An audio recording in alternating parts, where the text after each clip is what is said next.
নির্বাচনের শেষ লগ্নে প্রচারে ঝড় তুলল তৃণমূল কংগ্রেসের সর্বভারতীয় সাধারণ সম্পাদক অভিষেক বন্দ্যোপাধ্যায় বলরামপুরে কলেজ মাঠে প্রার্থী শান্তিরাম মাহাতোর প্রচারে জনসভা করেন। এই সভা থেকে বিজেপির বিরুদ্ধে একাধিক তোপ দাগলেন অভিষেক বন্দ্যোপাধ্যায়। সভা থেকে তিনি 2018 সালের বলরামপুরে 2 বিজেপি কর্মীর মৃত্যুর প্রসঙ্গ তুলে অভিযোগ করেন, নিহতদের পরিবারকে কেন্দ্রীয় সরকারের চাকরি দেওয়ার প্রতিশ্রুতি দিলেও আজ পর্যন্ত তা পূরণ হয়নি। তার বক্তব্য, যারা নিজেদের কর্মীদের কথাই মনে রাখে না তারা সাধারণ মানুষের পাশে কিভাবে দাঁড়াবে। এদিন তিনি বলরামপুরের বিজেপি প্রার্থী জলধর মাহাতোর বিরুদ্ধেও গুরুতর অভিযোগ তোলেন। পাশাপাশি তৃণমূল প্রার্থী শান্তিরাম মাহাতোর প্রসঙ্গ টেনে আবেগঘন বার্তাও দেন অভিষেক। তিনি বলেন, ব্যক্তিগত জীবনে বড় ক্ষতির সম্মুখীন হওয়ার পরও শান্তিরাম মাহাতো মানুষের সেবায় নিজেকে নিয়োজিত রেখেছেন। তার এই মানসিক দৃঢ়তার প্রশংসা করে তৃণমূলের পক্ষে ভোট দেওয়ার বার্তা দেন তিনি। রেল পরিষেবা নিয়েও কেন্দ্রীয় সরকারের সমালোচনা করেন অভিষেক।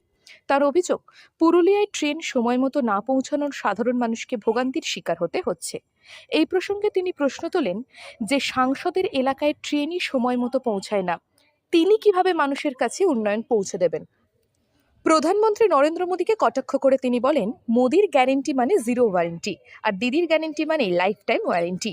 পাশাপাশি ভবিষ্যৎ পরিকল্পনার কথাও তুলে ধরে তিনি জানান, দুয়ারে সরকারের আদলে দুয়ারে মেডিকেল ক্যাম্প চালু করা হবে, যাতে আগামী 5 বছরে স্বাস্থ্য পরিষেবা মানুষের দোরগোড়ায় পৌঁছে যায়। সভা থেকে বিজেপির ধর্মীয় রাজনীতির সমালোচনা করেন অভিষেক বন্দ্যোপাধ্যায়।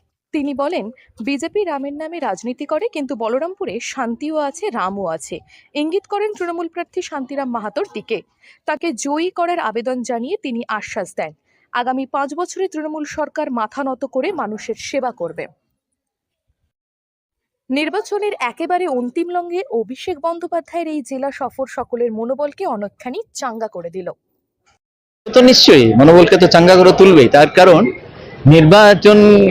নির্বাচনে পাবলিক জনসভা একটা পার্ট, নির্বাচনে তো সেই পার্টে আমরা প্রচার, আজকে মেগা প্রচার আমাদের হয়েছে, আজকে বড় সভা হয়েছে আমাদের এবং সভা সফল হয়েছে। তার কারণ কাতারে কাতারে মানুষ এসছেন বলরামপুর বিধানসভা কেন্দ্র থেকে। যারা বিরোধী দল অর্থাৎ বিজেপি, তারা কিন্তু প্রতিশ্রুতি দিয়ে প্রতিশ্রুতি পালন করেন, আর আমাদের দল প্রতিশ্রুতি দিয়ে প্রতিশ্রুতি পালন করে, যে কথা দেয় সে কথা রাখে।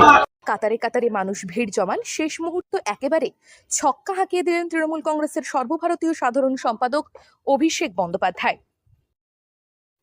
পুরুলিয়ার বলরামপুর থেকে শর্মিষ্ঠা ব্যানার্জির রিপোর্ট, লোকাল 18 বাংলা।